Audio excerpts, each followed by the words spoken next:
Welcome to Epic Mint Leaves, your channel for mind-blowing vegan recipes.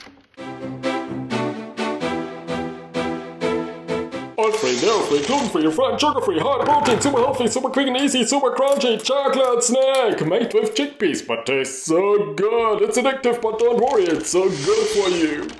So hit the subscribe button and let's get started. First up, open a can of chickpeas. Drain. Rinse. And throw them into a bowl. Next, pour 2 tablespoons of cocoa powder into another bowl, along with a tablespoon of sesame seeds and 2 tablespoons of maple syrup. Mix it and combine it with the chickpeas.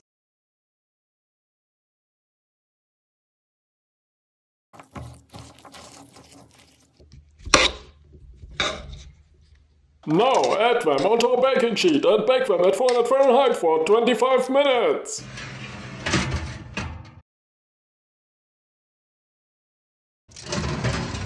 And enjoy a super chocolatey and super healthy snack. Thanks for watching.